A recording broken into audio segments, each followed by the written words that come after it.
Hello friends, welcome to the session of M Laxmikanth. मैं अंकुर द्विवेदी एक बार फिर से आपका स्वागत करता हूं। लास्ट क्लास में हम लोग ने chapter number 2 making of constitution को फिनिश कर लिया था।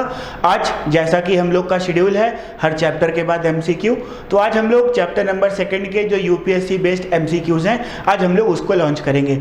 चैप्टर 1 के एमसीक्यूज के मुकाबले जो चैप्टर 2 के एमसीक्यूज हैं ये आपके लिए बहुत इंपॉर्टेंट रखते हैं। चैप्टर नंबर 2 में हम लोगों ने इसमें जितने यूपीएससी के एग्जाम से रिलेटेड एमसीक्यूज हैं जो पास्ट में पूछे जा चुके हैं और मोस्ट प्रोबेबल हैं उनको इंक्लूड करने की इसके अंदर कोशिश करी है। चैप्टर 1 के अंदर भी हम लोग ने ऐसा किया था। चैप्टर नंबर 2 में एक चीज़ और है, हम लोग ने चैप्टर नंबर 1 और चैप्टर नंबर 2 के मिक्स एमसीक्यूज आपके लिए देने की कोशिश करी है। तो चलिए इस कड़ी में हम लोग शुरुआत करते हैं। हम लोगों का पहला क्वेश्चन ये है, पहला क्वेश्चन ये है हम लोगों का, which of the following statement regarding the constitution assembly are true. संविधान सभा के बारे में कहा गया कौन सा कथन सत्य है। ट्रू याद रखना, सत्य है याद रखना। जो कथन सत्य है हम लोगों को वो पकड़ना है। पहला question, it was not based on adult franchise, यह वयस्क मताधिकार पर आधारित नहीं था। दूसरा option, it resulted from direct election, यह प्रत्यक्ष चुनाव के परिणाम स्वरूप हुआ। तीसरा option, it was a multi party body, यह एक बहुद्विपक्षीय निकाय था। चौथा, it work through several committees, इसमें कई समितियों के माध्यम से काम किया गया। चारों ऑप्शन में देखिए, एक ऑप्शन है जो सबसे आसानी से समझ में आ रहा है, चौथा ऑप्शन समझ में आ रहा है कि इसमें कई सारी कमिटियों ने क्या किया, मिलके काम किया। तो इसमें जो चौथा ऑप्शन है वो सही है। तो आप ऑप्शन में देखिए ए बी सी डी में से 4 जिसमें होगा वही ऑप्शन करेक्ट होगा। तो 4 हम लोगों का सी में है, 4 हम लोगों का डी में है। ए और बी हम लोगों को देखना ही नहीं है क्योंकि इसमें 4 नहीं है। पर इसमें आप लोगों के साथ थोड़ा मजाक हो गया है अच्छा सा।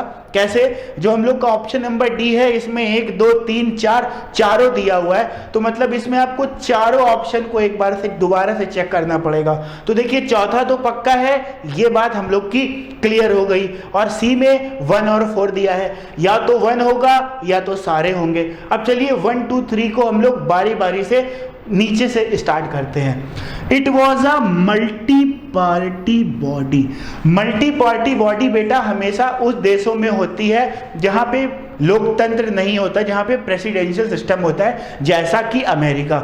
और ये हम लोग की जो संविधान सभा है ये एक लोकतांत्रिक हाव भाव पर आधारित थी, लोकतांत्रिक सिस्टम पर आधारित थी। तो ये जो हम लोग का थर्ड वाला ऑप्शन होगा ये नहीं हो सकता। अब देखो, अब आप ये कर सकते हो क्या, थर्ड नहीं हो सकता। अब आप ऑप्शन में देखो, जहां जहां थर्ड दिया है वो काट दो। थर्ड सेकंड पे दिया है, थर्ड चौथे पे दिया है। आपने फर्स्ट काट दिया, सेकंड काट दिया, डी काट दिया। अब आपका ऑप्शन बचा कौन सा, सी, 1 एंड 4। तो इसका जो सही आंसर होगा वो नंबर सी होगा। इसमें चलिए ऑप्शन को भी एक बार समझ लेते हैं। It resulted from direct election, यह प्रत्यक्ष चुनाव के परिणाम स्वरूप हुआ। भैया प्रत्यक्ष चुनाव वो चुनाव होता है जिसमें जनता अपने जनप्रतिनिधि को क्या करती है, चुनती है। यहां जनता ने अपने जनप्रतिनिधि को तो केवल अंग्रेज शासित प्रदेश में चुना था, जितने भी प्रिंसली स्टेट थे वहां पे तो चुनाव ही नहीं हुआ, वहां तो नॉमिनेशन हुआ। तो डायरेक्ट इलेक्शन वाली बात हो ही नहीं सकती, ये ऑप्शन गलत हो गया। अब पहला ऑप्शन देखते हैं क्या है, it was not based on adult franchise. ये नॉट शब्द इन्होंने लगा दिया है, मतलब ये वयस्क मताधिकार पर आधारित नहीं थी। जी हाँ, वयस्क मताधिकार वो अधिकार होता है जिसमें एक देश के अंदर जो लोग 18 वर्ष या उसके ऊपर होते हैं उनको वोट डालने का सरकार के तरफ से सबको छूट और अधिकार दी जाती है। और जैसा कि अभी हम लोग ने देखा, जो राजवंश थे वहां पे नॉमिनेट किया गया था, मतलब उनको वोट करने की पावर नहीं दी गई थी। तो यहाँ पे इन्होंने क्या बोला, यह वयस्क मताधिकार पर आधारित नहीं था, इन्होंने ना बोल दिया, तो मतलब ये कथन सत्य है। तो इसमें हम लोग का पहला कथन सही है और चौथा सही है, और क्वेश्चन का answer number C option. Clear हो गया? चलते हैं हम लोग क्वेश्चन नंबर 2 पे। चलिए कंप्यूटर जी क्वेश्चन नंबर 2 लेके आइए। सेकंड क्वेश्चन आ गया हम लोगों का, sum of the feature of government of India act 1935, Bharat सरकार अधिनियम 1935 के कुछ मुख्य विशेषताएं। सबसे पहला, abolition of dyarchy in governor province. B, power of governor to veto legislate action on their own, राज्यपाल के विधायी कार्रवाई को वीटो। और C, abolition of principle of communal representation, सांप्रदायिक प्रतिनिधित्व के सिद्धांत का उन्मूलन।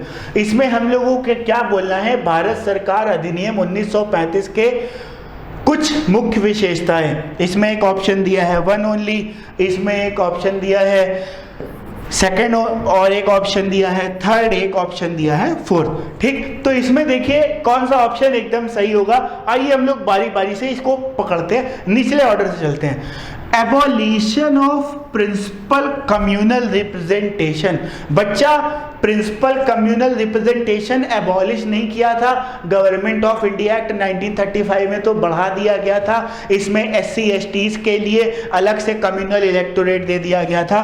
तो ये ऑप्शन हम लोग का क्या हो गया, गलत हो गया। अब आप ऑप्शन देखिए हम लोग का क्या गलत हो गया, सी यानी जिसमें क्या कहते हैं, क्या बोला है, थर्ड दिया है, तो थर्ड यहाँ पे थर्ड में दिया है और फोर्थ में दिया है, तो ये दोनों ऑप्शन तो हो ही नहीं सकता। अब हम लोग के ऑप्शन हो सकते हैं दो, या तो वन ओनली या तो 1 and 2 ओनली। अब हम लोग को सिर्फ इन्हीं दोनों ऑप्शन को क्या करना है, चेक करना है। Abolition of dyarchy in governor province, राज्यों के प्रांतों में किसका, डायरची का खत्म कर दिया।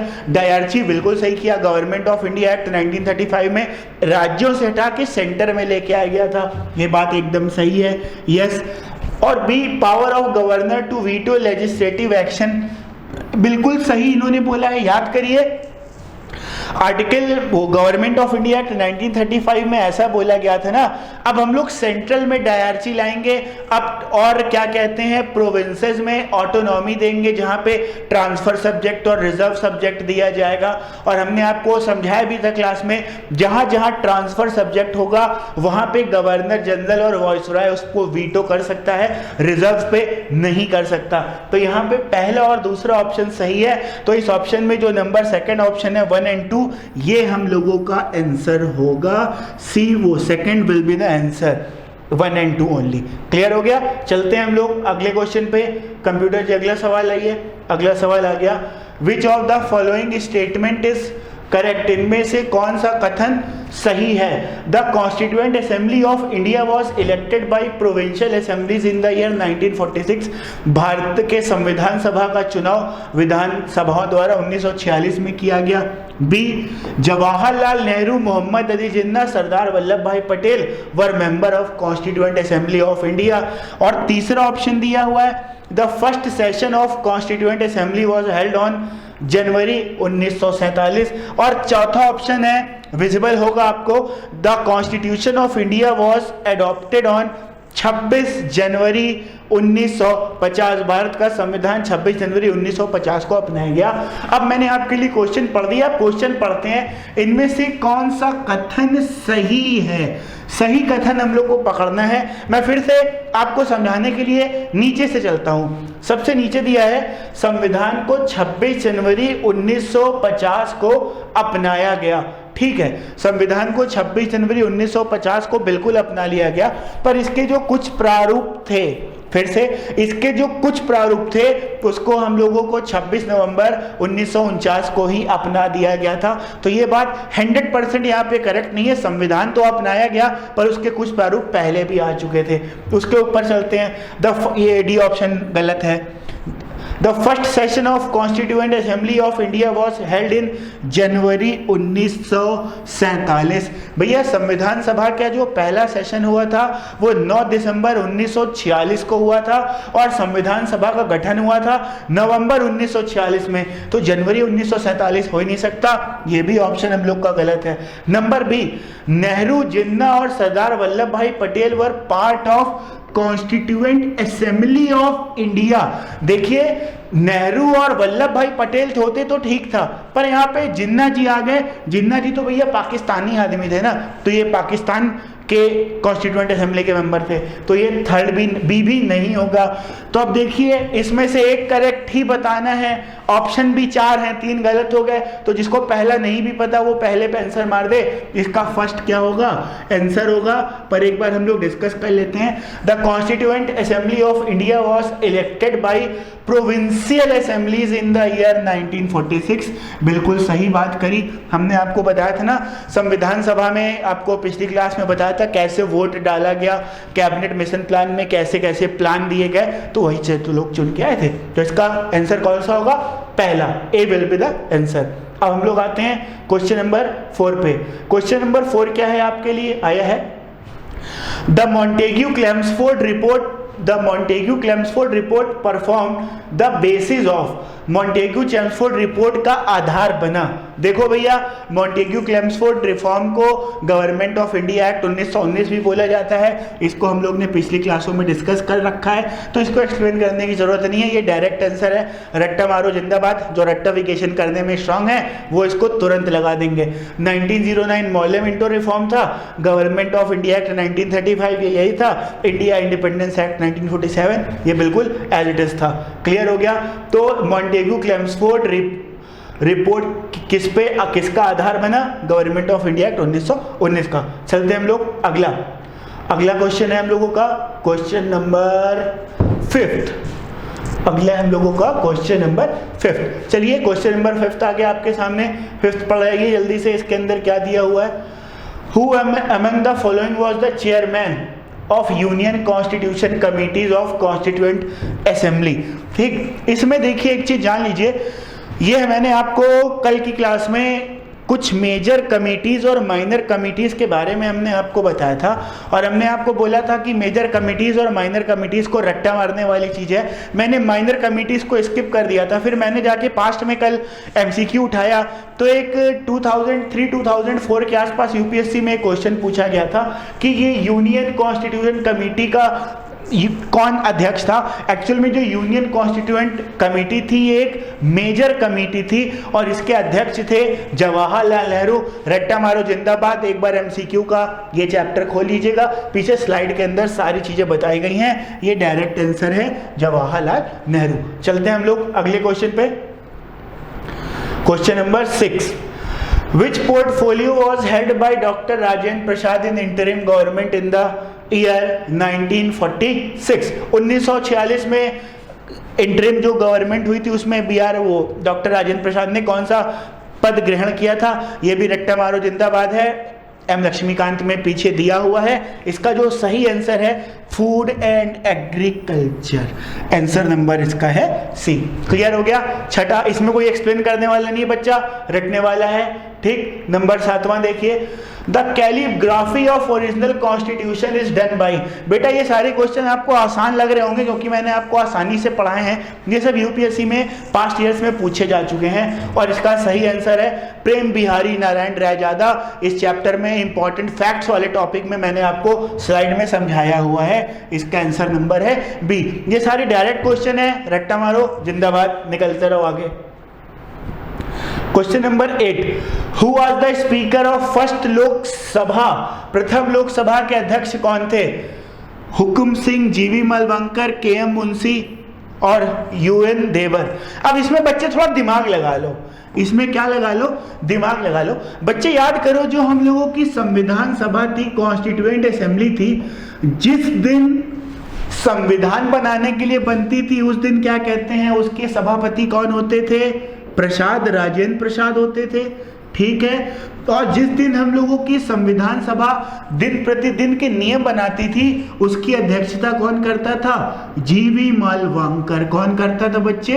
जीवी मालवांकर करते थे। अब एक चीज देखो, राजेंद्र प्रसाद जी को तो उठा के इंडिया का क्या बना दिया गया? प्रेसिडेंट। अब यही इकलौते बचे, इनको उठा के बना दिया गया था क्या? स्पीकर। इनको उठा के क्या बना दिया गया था बच्चे? स्पीकर। तो हम लोग की पहली लोकसभा के स्पीकर कौन थे? जीवी मालवांकर, और यहाँ पे ऑप्शन में दिया है आंसर नंबर बी। क्लियर हो गया। ठीक, चलते हैं हम लोग अगले क्वेश्चन पे। अगला क्वेश्चन है question number 9, which of the following act of British India strengthen the viceroy authority over his executive council bye substituting portfolio और डिपार्टमेंटल सिस्टम ऑफ कॉर्पोरेट। ठीक, ये याद रखिएगा, पोर्टफोलियो सिस्टम किस में स्टार्ट किया गया था? चार्टर एक्ट 1861 में पहली बार पोर्टफोलियो सिस्टम को लेके आया गया था। ठीक, तो यहाँ पे इंडियन काउंसिल एक्ट 1861 का ऑप्शन निकलता है, ये हम लोगों को क्या होगा? आंसर होगा। कुछ क्वेश्चन बच्चे डायरेक्ट हैं, इसका कोई एक्सप्लेनेशन नहीं है। क्वेश्चन नंबर 10 के बारे में स्टेटमेंट और बयान है। इसमें बच्चे याद रखना बहुत इंपॉर्टेंट है, इन 3 कथनों को हम लोगों को असेंडिंग ऑर्डर में लगाना है। इन घटनाओं को हम लोग को आरोही क्रम में लगाना है। स्टेटमेंट मैंने नहीं पढ़ा, मैंने आपको पहले क्वेश्चन बता दिया, जो घटना दी गई है वो किस डेट पे हुई है, उसके अकॉर्डिंग जो पहले हुई है वो पहले, जो बाद में हुई है वो बाद में, असेंडिंग ऑर्डर पहले से बाद की तरफ लगाना है। तब चलते हैं, ऑप्शन पढ़ते हैं बारी बारी से। सबसे पहला, adoption of national flag. National flag किस दिन अपनाया गया था? बच्चे जान लो, एक ही चीज है जो आज़ादी के पहले अपनाई गई थी, यह अपनाया गया था 22 जुलाई 1947 को। नेशनल फ्लैग किस दिन अपनाया गया था? 22 जुलाई 1947 को। दूसरा, फॉर्मेशन ऑफ ड्राफ्टिंग कमेटी। बच्चे, ड्राफ्टिंग कमेटी कब बनी थी? 29 अगस्त 1948। ये जो रट्टाफिकेशन वाले बंदे हैं, जो रट लेते हैं, उनके लिए बहुत अच्छा है। C, Rajendra Prasad elected as a president of constituent assembly. Rajendra Prasad को संविधान सभा का राष्ट्रपति बनाया गया। ये किस दिन बनाया गया था? 24 जनवरी 1950। ये भैया मैंने 3 घटनाओं की क्या लिख दी? डेट लिख दी। एक 47, एक 48, एक 50। असेंडिंग ऑर्डर, जो पहले वो पहले, जो बाद में वो बाद में। तो यहाँ पे क्रम है वो असेंडिंग ऑर्डर में ही लगा है, तो पहले ए आएगा, फिर बी आएगा, फिर सी आएगा। ऑप्शन में देखते हैं कहाँ पे ABC दिया है, और चौथा ऑप्शन हम लोग का दिया हुआ है ABC। ये हम लोगों को क्या होगा? Correct answer. ठीक है, चलते हैं हम लोग question number 11। Consider the following statement. निम्नलिखित कथन पर विचार करिए। और हम लोग को क्या पढ़ना है इसमें हम लोग का क्या बताना है? क्या है? करेक्ट। अब स्टेटमेंट अब हम लोग क्या करेंगे? पढ़ेंगे। देखिए, father of constitution is also given title of modern मानू। संविधान के जनक को आधुनिक मानू की उपाधि दी गई थी। फिर से, संविधान के जनक को आधुनिक मानू की क्या दी गई थी? उपाधि दी गई थी। अब बच्चे थोड़ा दिमाग लगाओ, संविधान के जनक कौन थे? BR अम्बेडकर। और BR अम्बेडकर को ही किसकी उपाधि दी गई थी? मॉडर्न मानव की। ठीक, यहाँ पे करेक्ट बताना है, तो पहला हम लोगों को क्या है? करेक्ट है। अब देखो, आपको जहां जहां ए दिख जाए सिर्फ हमें वही चेक करना है। ए या तो फर्स्ट में है, ए या तो 3 पे है, तो हमें इन दोनों को चेक ही नहीं करना, हम लोग को सिर्फ ये दोनों चेक करने हैं। अब बचता है B, adoption of national song and last meeting of constituent assembly held on same date. ठीक बच्चे, मैं एक इसके लिए आपके लिए यहाँ क्रम लिख देता हूं, ये याद रखिएगा। 22 जुलाई 1947 को हम लोगों का राष्ट्रीय ध्वज फ्लैग बना, ठीक, संविधान सभा में। उसके बाद 24 जनवरी 1950 को सारी घटनाएं उसके बाद घटी। ठीक, तो राजेंद्र भारत का संविधान सभा की अंतिम बैठक क्या आयोजित करना और नेशनल सॉन्ग ये 24 जनवरी 1950 को ही हुई थी। तो ये सेकंड आंसर भी हम लोग का क्या है? सही है। तो इसका सही आंसर क्या है? थर्ड वाला, बोथ ए एंड बी इसका करेक्ट ऑप्शन होगा। ठीक, चलते हैं हम लोग अगले क्वेश्चन पे। Question number 12। क्वेश्चन नंबर 12 क्या है आपके लिए? The member of constituent assembly which drafted the constitution of India were. संविधान सभा के सदस्य जिसने भारत के संविधान का प्रारूप तैयार किया था। Nominated by the British parliament, उसको ब्रिटिश संसद द्वारा नामित किया गया। B, nominated by the governor general, उसको गवर्नर जनरल द्वारा नामित किया गया। तीसरा, elected by legislative assembly of various province, विभिन्न प्रांतों की विधानसभा द्वारा नामित किया गया। और D, elected by Indian national Congress. तो भैया मेंबर ऑफ कॉन्स्टिट्यूएंट असेंबली जिन्होंने संविधान बनाया था संविधान सभा के अंदर, भैया वो कहाँ से आए थे? वो लेजिस्लेटिव असेंबली से तो आए थे। तो इसका सही आंसर होगा third, answer number C. Clear हो गया सभी को? चलते हैं हम लोग अगले सवाल पे। Question number 13। क्वेश्चन नंबर 13 क्या है? विच out of following statement is incorrect? इनमें से कौन सा स्टेटमेंट क्या है? इनकरेक्ट है। पढ़ते हैं चारों option. Congress won 208 seat in election of constituent assembly. Congress विधानसभा चुनाव में 208 सीटें जीती, एकदम सही है। 208 सीटें कांग्रेस जीती थी, 72 मुस्लिम लीग जीती थी, 15 इंडिपेंडेंट लोगों ने जीता था। तो ये एकदम कथन सही है। और हम लोग को क्या बताना है? कथन इनकरेक्ट। तो ये सही है, ये नहीं बताना है। ठीक, तो क्वेश्चन के हिसाब से ये ऑप्शन रॉन्ग हो जाएगा। ये कथन का स्टेटमेंट सही है पर इसमें इनकरेक्ट बताना है, उसके अकॉर्डिंग ये रॉन्ग हो जाएगा। ऑप्शन नंबर बी देखते हैं। When assembly met as constitutional body it is presided by Rajendra Prasad. जब विधानसभा एक संवैधानिक निकाय के रूप में मिली तो इसकी अध्यक्षता राजेंद्र प्रसाद ने करी। ये बात भी एकदम सही है, क्योंकि संविधान सभा दो प्रारूप में मिलती थी। एक बार अध्यक्ष होते थे कब? राजेंद्र प्रसाद। एक बार अध्यक्ष होते थे जीवी मालवंकर। जब संविधान बनाना होता था तो राजेंद्र प्रसाद होते थे, जब दिन प्रतिदिन के कानून होते थे तो जीवी मालवंकर। तो ये स्टेटमेंट सही है पर क्वेश्चन में इनकरेक्ट बताना है, तो ये बी ऑप्शन भी क्या होगा? रॉन्ग। अब तीसरा, objective resolution was adopted on 13 दिसंबर 1946। उद्देश्य संकल्प को 13 दिसंबर 1946 को अपनाया गया, ये कथन गलत है। 13 दिसंबर 1946 को उद्देश्य संकल्प को संविधान सभा में प्रस्तुत किया गया था। 22 जनवरी 1947 को इसको अपनाया गया था। तो क्वेश्चन के हिसाब से ये ऑप्शन सही है। तो जहां पे सी दिख जाए, चौथा है ओनली सी, ये इसका क्या होगा बच्चे? आंसर होगा। क्लियर हो गया? चलते हैं हम लोग अगले क्वेश्चन, क्वेश्चन नंबर 14 पे। Which of the following mentioned statement is incorrect? निम्नलिखित में से कौन सा कथन गलत है? बच्चे गलत को याद रखना है आपको। किसको याद रखना है? गलत को याद रखना है। सबसे पहला, national flag and national song was adopted on 22 जुलाई 1947। बेटा 22 जुलाई 1947 को नेशनल फ्लैग हुआ था। ठीक, नेशनल सॉन्ग आया था हम लोगों का 24 जनवरी 1950 को। तो ये कथन गलत है, क्वेश्चन के हिसाब से सही है, मतलब इसको हम लोग को कंसीडर करना है। Second, national flag and national song was adopted on 24 जनवरी 1950। राष्ट्रीय ध्वज और राष्ट्रीय गीत 24 जनवरी 1950 को अपनाया गया। तो बेटा राष्ट्रीय ध्वज तो अभी मैंने बता दिया ना, नहीं अपनाया जा सकता, क्योंकि वो कब अपनाया गया था? 22 जुलाई 1947 को किया गया था। ठीक, तो ये ऑप्शन का स्टेटमेंट गलत है पर क्वेश्चन के हिसाब से हम लोग इसे कंसीडर करेंगे। तीसरा, national anthem and national song was adopted on 24 जनवरी 1950। राष्ट्रगान और राष्ट्रगीत को 24 जनवरी 1950 को क्या किया गया? अपनाया गया। ये कथन बिल्कुल सही है पर क्वेश्चन के हिसाब से इनकरेक्ट देखना है, तो हम लोग इसको नहीं कंसीडर करेंगे। हम लोग कंसीडर करेंगे ए और बी को। ए और बी इसमें कहाँ दिया हुआ है? फर्स्ट पे दिया हुआ है, तो इसका फर्स्ट आंसर होगा ए बी बोथ। क्लियर हो गया बच्चे? चलते हम लोग अगले क्वेश्चन पे, क्वेश्चन नंबर 15। क्वेश्चन नंबर 15 क्या है? With reference to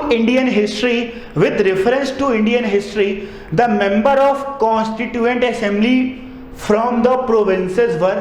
भारतीय इतिहास के संदर्भ में प्रांतों से संविधान सभा के सदस्य थे। Directly elected by the people of those province, उनको सीधे लोगों ने चुना। Nominated by Indian national Congress, क्या उनको कांग्रेस ने नॉमिनेट किया? Elected by provincial legislative assembly, और D selected by government for their expertise. तो इसका सही आंसर अभी हम लोग पिछले भी डिस्कस कर चुके हैं, शायद ये सवाल पीछे आ भी चुका है, तो इसका आंसर क्या है, नंबर सी। क्लियर हो गया सभी को? चलते हैं हम लोग अगले क्वेश्चन पे, क्वेश्चन नंबर 16। आइए कंप्यूटर जी क्वेश्चन नंबर 16 लेते हैं। विच of the following act introduce the principle of election in India? किस एक्ट ने भारत में इलेक्शन को इंट्रोड्यूस किया? इसमें Indian council act 1861, Indian council act of 1892, Indian council act of 1909 और इंडियन काउंसिल एक्ट ऑफ 1919। तो बच्चे इसका सही आंसर है मौर्य मिंटो रिफॉर्म्स। तो मौर्य मिंटो रिफॉर्म्स किस में आया था? Indian council act of 1909। तो इसका जो सही आंसर है वो आंसर नंबर सी है। ठीक, चलते हैं हम लोग अगले क्वेश्चन पे, क्वेश्चन नंबर 17। क्वेश्चन नंबर 17 क्या है? Proportional representation is not necessary in a country. बच्चे प्रोपोर्शनल रिप्रेजेंटेशन क्या होता है? प्रोपोर्शनल रिप्रेजेंटेशन मैंने आपको पहली क्लास जब चैप्टर नंबर 2 की स्टार्ट करी थी, लेक्चर 1 में, चैप्टर 2 में आप देखिएगा, उसमें मैंने आपको बताया था प्रोपोर्शनल रिप्रेजेंटेशन वो सिस्टम होता है जिसमें एक आदमी दी गई पार्टियों के आगे नंबर लिख के आता है 1 2 3 4, मतलब उस अपनी पसंद को लिख के आता है। तो यहाँ पे पूछा गया है प्रोपोर्शनल रिप्रेजेंटेशन की जरूरत नहीं पड़ेगी जहां पर देयर आर, इसको रफ कर देता हूं, there are no reserved constitution, जहां पे कोई आरक्षित संविधान नहीं है, गलत। दूसरा, टू पार्टी सिस्टम है डेवलप, जहां पे दो पक्षी प्रणाली विकसित हुई है। आगे देखते हैं C, the first post past system. ये कौन सा सिस्टम होता है? First past post system. First past post system ये क्या होता है बेटा? ये वही सिस्टम होता है जिस आधार पे हम लोग अपने नेताजी लोग को चुनते हैं। ईवीएम में सिंबल दिए होते हैं, एक को हम लोग टिक करके आते हैं, ये हम लोग का कहलाता है first past post system. Clear हो गया? और D, there is a fusion of presidential and parliamentary form. तो इसका जो सही क्वेश्चन आएगा जहां पे टू पार्टी सिस्टम क्या हुई है, जहां पे टू पार्टी सिस्टम क्या है, डेवलप हुई है। क्लियर हो गया? तो क्वेश्चन नंबर 17 का ऑप्शन होगा ऑप्शन नंबर बी। चलते हैं हम लोग अगले क्वेश्चन पे, क्वेश्चन नंबर 18। क्वेश्चन नंबर 18 पे क्या हुआ? The interim government formed in 1946 the vice president of executive council. देखिए ये इसका आंसर है जवाहरलाल नेहरू। ये सिंपल रेक्टिफिकेशन वाला सवाल है, पर मैं थोड़ा आपको इसमें समझा देता हूं भैया। जब इंटरिम, फिर से, जब इंटरिम गवर्नमेंट आई थी तो ये सब किसके मेंबर थे? ये सब मेंबर थे वॉइसरॉय एग्जीक्यूटिव काउंसिल के। किसके मेंबर थे? Viceroy executive council. तो भैया जो इसका हेड होगा, फिर से, जो इसका हेड होगा वो तो वॉइसरॉय होगा, पर हेड के बाद क्योंकि नेहरू जी चुने गए हैं तो इसलिए उनको वाइस प्रेसिडेंट बना दिया गया। क्या बना दिया गया? Vice president. चैप्टर नंबर 2 की कल की जो सबसे लास्ट स्लाइड है देखिएगा, जो मैंने लास्ट में नोट आपको दिया था, नोट में ये चीज दी गई है। तो इसका सही आंसर है जवाहरलाल नेहरू। ये सब पास्ट यूपीएससी में पूछे गए क्वेश्चंस हैं। चलते हैं हम लोग क्वेश्चन नंबर 19 में। क्वेश्चन नंबर 19 क्या है? The distribution of power between centre and states in the Indian constitution is based on the scheme provided by. भारतीय संविधान में केंद्र और राज्य के बीच की जो शक्तियों का वितरण है वो किसमें सबसे पहले बताया गया? सबसे पहला ऑप्शन है Morley Minto reforms, B Montagu Chelmsford reform, C government of India act 1935, India independence act 1947। जहां तक मेरी याद में मुझे याद आ रहा है, गवर्नमेंट ऑफ इंडिया एक्ट को हम लोग बोलते हैं एक्ट ऑफ सेंट्रलाइजेशन। क्या बोलते हैं? Act of centralisation. और सेंट्रलाइजेशन में क्या था? सेंटर और स्टेट के बीच में पावर्स को डिवाइड किया गया था। तो इसका जो सही आंसर होगा वो सी होगा, government of India act 1935। Clear हो गया? अब ऑप्शन नंबर, क्वेश्चन नंबर 20 पे चलते हैं। क्वेश्चन नंबर 20 क्या है? The government of India act 1919 clearly defined. 1919 act ने क्या परिभाषित किया? The separation of power between judiciary and legislature, B the jurisdiction of central and provincial government, C the power of secretary of state for India, D none of the above. और जहां तक मेरी समझ में आ रहा है यहाँ पे आंसर नंबर इसका होगा B the jurisdiction of central and provincial government. एक बार इस एक्ट की हेडलाइंस को आप लोग डीप में जाके पढ़िएगा, जो मैंने आपको स्लाइड में बताया है उसके अंदर आपको इसका आंसर दिखाई दे जाएगा। अब हम लोग चलते हैं क्वेश्चन नंबर 21वें पे। क्वेश्चन नंबर 21वां, what is the number of spokes in the Dharma Chakra in the national flag. भैया ये क्वेश्चन यूपीएससी में पूछा गया है। अब ये तो जनरल नॉलेज का क्वेश्चन है कि आप लोग के जो झंडा होता है बीच में जो गोला होता है उसमें कितने स्पोक्स होते हैं। तो भैया जहां तक हमको याद है 24 होते हैं, इसका डी ऑप्शन होगा। ये सब यूपीएससी के क्वेश्चन रह चुके हैं पास्ट के, तो आपको पता होना चाहिए। चलते हैं हम लोग अगले सवाल पे। Who among the following have held the office of Vice President of India? भैया ये रट्टा मारो जिंदाबाद वाले सवाल हैं और इसमें मोहम्मद हिदायतुल्लाह, फखरुद्दीन अली अहमद, नीलम संजीवा रेड्डी और शंकर दयाल शर्मा। और इसमें बेटा जहाँ तक मुझे याद आ रहा है इसमें मोहम्मद हिदायतुल्लाह और शंकर दयाल शर्मा ही हैं जिन्होंने वाइस प्रेसिडेंट की पोस्ट की थी। तो 1 और 4 देखिए किसी ऑप्शन में दिया हुआ है, 1 और 4 बी ऑप्शन में दिया हुआ है। तो 1 और 4 हम लोग का क्या होगा आंसर। बेटा ये सब रट्टा मारो जिंदाबाद वाले सवाल हैं, रटते रहिए, पढ़ते रहिए। अगला, कंसीडर द फॉलोइंग स्टेटमेंट, निम्नलिखित स्टेटमेंट को क्या करना है हम लोग को कंसीडर करना है, ठीक। और इसमें क्या बताना है, विच of the statement given above is correct. इस क्वेश्चन को पहले पढ़िए और देखिए कि इसमें से कौन सा कथन क्या है करेक्ट है। तो इसमें पहला कथन पढ़ते हैं, charter act of 1853 abolished east India company monopoly of Indian trade. बेटा ये चार्टर एक्ट ऑफ 1853 में नहीं हुआ था। ये कब नहीं हुआ था? चार्टर एक्ट 1853 के अंदर ये घटना नहीं घटी थी। ये घटी थी चार्टर एक्ट 1813 के अंदर। ये वाली घटना घटी थी जब ईस्ट इंडिया कंपनी की क्या कही थी, मोनोपोली को खत्म कर दिया गया था और केवल चाइना में चाय और अफीम के लिए छोड़ा गया था, ठीक। तो ये ऑप्शन गलत है। अब हम लोग आते हैं सेकंड पे। Under the government of India act 1858 the British parliament abolish the east India company all together and undertook the responsibility of ruling India directly. ये बिल्कुल एकदम सही बात है। जब भैया 1857 की क्रांति हो गई तो ईस्ट इंडिया कंपनी को पूरी तरीके से अंग्रेजों ने क्या कर लिया था, टेक ओवर कर लिया था। वहीं से हम लोगों का क्राउन रूल की स्टार्टिंग हो गई थी, कंपनी रूल क्या हो गया था, खत्म हो गया था। तो हम लोग का जो सेकंड स्टेटमेंट है वो एकदम सही है। तो ऑप्शन में हम लोग को बताना है सेकंड। जहां पे सेकंड दिया हो, बी दिया हुआ है, तो B will be the answer. Clear हो गया। अब आते हैं हम लोग 24वें पे। The feature of government of India act 1858।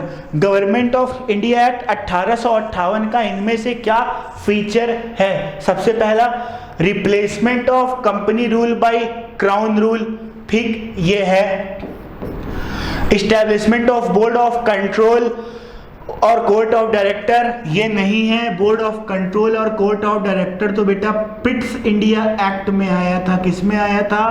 Pitt's India act में आया था। उसके बाद reaffirmation of system of open competition, ये था, ठीक। उसके बाद separating the legislative and executive function of governor general, और गवर्नर जनरल के विधायी और कार्यकारी, बिल्कुल नहीं, ये नहीं था, ठीक। और उसके बाद creation of a new office secretary of state. जी हाँ, सेक्रेटरी ऑफ स्टेट की ऑफिस तभी आई थी जब गवर्नमेंट ऑफ इंडिया एक्ट 1858 आया था। तो हम लोग का पांचवा वाला क्या है, सही है। तो हम लोग को इसमें क्या बताना था, कौन से कथन क्या है, सत्य हैं। इनमें से हम लोग को क्या बताना था, कौन सा कथन सत्य है। तो इसमें 135 हम लोग का क्या है, डी ऑप्शन, ये हम लोग का सही आंसर है। क्लियर हो गया। चलते हैं हम लोग आज के दिन के लास्ट क्वेश्चन पे। बच्चों ये जो लास्ट क्वेश्चन है ये जान लीजिए, ये 2 स्लाइड के अंदर दिया हुआ है। ये जो क्वेश्चन है ये 2 स्लाइड के अंदर दिया हुआ है। मैं आपके लिए क्वेश्चन में स्टेटमेंट दिया हुआ है, क्वेश्चन के अंदर स्टेटमेंट दिया हुआ है, अरे यार, क्वेश्चन के अंदर स्टेटमेंट दिया हुआ है, स्टेटमेंट ए, क्वेश्चन के अंदर स्टेटमेंट दिया हुआ है, statement B, number C, number D. ये मैंने हाईलाइट कर दिया, ये 4 स्टेटमेंट दिए हुए हैं। आपको ये बताना है इन चारों में से कौन सही है। फिर से इन चारों में से कौन सही आपको बताना है। सबसे पहला, Cripps proposal was rejected by Muslim League because in Cripps mission demand of independent dominion is given. भैया इंडिपेंडेंट डोमिनियन तो मुस्लिम लीग शुरुआत से मांग रहा था। अगर क्रिप्स मिशन में ये दे दिया गया होता तो 1942 में ही हम लोग का मसला सॉल्व हो गया होता, हम लोग का देश 47 से पहले आजाद हो जाता। तो यहाँ पे ये ऑप्शन गलत दिया हुआ है। क्रिप्स मिशन में इंडिपेंडेंट डोमिनियन की बात नहीं करी गई थी, इंडिपेंडेंट डोमिनियन की बात करी गई थी। जो एक्ट था हम लोगों का माउंटबेटन प्लान, जो 3 जून 1947 को आया था, इंडिया इंडिपेंडेंस एक्ट 1947 के बाद। क्लियर हो गया। दूसरा स्टेटमेंट पढ़ते हैं, constituent assembly was constituted according to Mountbatten plan. Mountbatten योजना के अनुसार संविधान सभा का गठन किया गया। भैया संविधान सभा का गठन किया गया था कैबिनेट मिशन प्लान के तहत। तो ये बी ऑप्शन भी हम लोग का क्या है, गलत है। Number C, seats allocated in constituent assembly from princely state will be elected. देखो संविधान सभा के अंदर जो राजवंश से सीटें आएंगी वो चुन के आएंगी, बिल्कुल नहीं, वहां से सीटें तो मनोनीत होके आएंगी। अंग्रेजों ने राजाओं से बोला था ना कि आप अपने किसी छोटू रामलाल को क्या करना, मनोनीत करके असेंबली में भेज देना। तो ये सी ऑप्शन भी क्या है, गलत है। अब हम लोग चौथा पढ़ते हैं, constituent assembly is partially elected partially nominated. तो संविधान सभा आंशिक रूप से निर्वाचित और आंशिक रूप से क्या है, नामांकित है। ये बात एकदम सही है। तो यहाँ पे डी क्या है, हम लोग का सही आंसर है। एक बार हम लोग फिर चेक कर लेते हैं। क्रिप्स प्रपोजल रिजेक्ट हो गया, कॉन्स्टिट्यूएंट असेंबली रिजेक्ट हो गई, सीट्स एलोकेटेड ये रिजेक्ट हो गई। तो हम लोग का डी ऑप्शन क्या है, सही है। अब ऑप्शन देखते हैं, ऑप्शन में क्या दिया हुआ है। ऑप्शन में दिया हुआ है कौन सा, only D is correct but A B C is incorrect. तो इसका जो आंसर होगा, सॉरी, तो जो इसमें ऑप्शन दिया हुआ है वो ऑप्शन नंबर 4 इसका क्या होगा आंसर। केवल डी सही है और ए बी सी क्या है, वो इनकरेक्ट है। तो बच्चों ये थी हम लोगों की 25 क्वेश्चंस की एमसीक्यूज की सीरीज। और अगली क्लास आपकी अब तक की सबसे इंटरेस्टिंग क्लास होने वाली है। इसमें हम लोग को सेलिएंट फीचर ऑफ कॉन्स्टिट्यूशन, यानी हम लोग का जो चैप्टर 3 है वो सेलिएंट फीचर ऑफ कॉन्स्टिट्यूशन है। इसमें अब आपको अपनी पॉलिटी के अंदर अब आप लोग प्रवेश करोगे डिटेल में। तो वेट करिए अगले क्लास की, मिलते हैं हम लोग अगली क्लास में चैप्टर नंबर 3 के साथ, सेलिएंट फीचर ऑफ कॉन्स्टिट्यूशन। उम्मीद करता हूं अभी तक आपको सारी क्लासेस समझ में आई होंगी। थैंक यू, धन्यवाद।